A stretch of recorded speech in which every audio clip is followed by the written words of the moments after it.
से दीक्षा ले लो, आप स्वस्थ हो जाओगे। और मेरी हालत का आपको पता ही है, क्या स्थिति थी मेरी। हाँ, आपकी तो बहुत बुरा हाल था, सारा परिवार दुखी था।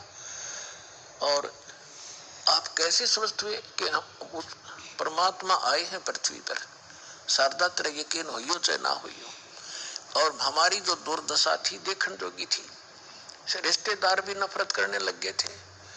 और उनकी कृपा से आज सारे बच्चे स्वस्थ हैं और हम स्वस्थ हैं। 4 वर्ष हो गए मैंने उनसे उपदेश लिए। ऐसा दुखी शायद पृथ्वी पर कोई प्राणी नहीं होगा जैसा मैं था।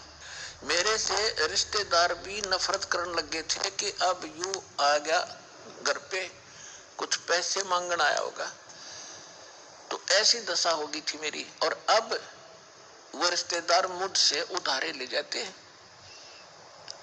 तो शारदा ने सोची, हे भगवान बड़ी दया करी, देख यू तो ब्राह्मण है, इसने तो गुरु को बढ़िया बना रखा होगा, उच्च जाति का ब्राह्मण ही बना रखा होगा। तो फिर बैठ गई चारपाई पे। तो उसने कहा कि फिर ठीक है, बताओ मुझे आपका गुरुजी कौन है, क्या नाम है उनका, कहाँ रहते हैं। मेरे पूज्य गुरुदेव जी का नाम है कबीर। उसके वो फिर अक्सर खटक गया, कबीर वो धानक वो नीरू का। कहा वो ब्राह्मण बोला, कहा वही है, यस। तो शारदा बोली, तेरी शर्म भाजगी, इतनी इज्जत का नाश कर दिया, ब्राह्मण होकर धानक गुरु बना लिया, डूब कर मर जा की ये 36 लागी सुनान। तब अब उस पंडित जी ने कहा कि मिश्राणी बात सुन ले,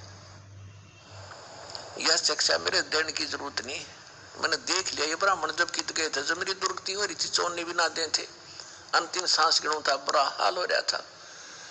और ठीक है, तेरा ना समझ में आती है तो गुरु जी के बारे में फालतू मत बोलिए, उठ कर चल पड़े। अब ये बात उसका घर कर गई कि सचमुच ये तो घना बुरा हाल था इनका, शारदा के, और इनका जीवन इतना सुखी हो गया। अब वो सोचने पर विवश हुई तो वो काफी देर सोचती रही कि ये क्या बनी। अरे काल ने तो ऐसे बना रखे किले जाति के, ऊंच नीच के। काल ने तो इतना जबरदस्त जाल फैला रखा पुण्यात्मा, परमात्मा बिना यो टूटे नहीं। अब आप देख रहे हो परमात्मा ने सबसे पहले यह बीमारी काटी कि अब आप देख रहे हो कोई छुआछूत नहीं, ऐसी दया करी। ना तो एक बाड़िया और थी, अपने ही समाज में थी, हिंदुआई में थी, और तो देखी जाओ बाद की देखो दूसरे मजहबों होते, तो यह समाप्त करी। और उस समय ये एक जबरदस्त किला बना रखा था जाति का।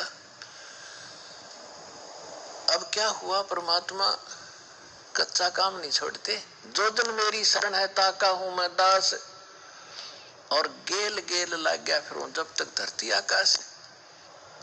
अब क्या किया मालिक ने, जिस मोहल्ले में वो शारदा रहा करती थी उसी में परमात्मा का एक भक्त रहता था, थोड़ी सी दूरी पे। और उसने प्रार्थना की, प्रभु हमारे दास के घर सत्संग कर दो, वहां आस पास के भक्तों को भी पता चलेगा और आपका ज्ञान सुनेंगे, हो सकता है किसी के और भाग जाग जा। परमात्मा ने ठीक कहा कि ठीक है बेटा, रात्रि में सत्संग करेंगे, दिन में अपना काम करो पेट के लिए, रात तो अपनी है, आ जाया करो, चलूंगा मैं तुम्हारे वहां। तो उस बहन ने जो सत्संग करवा रही थी भगवान का, आसपास के सभी जगह निमंत्रण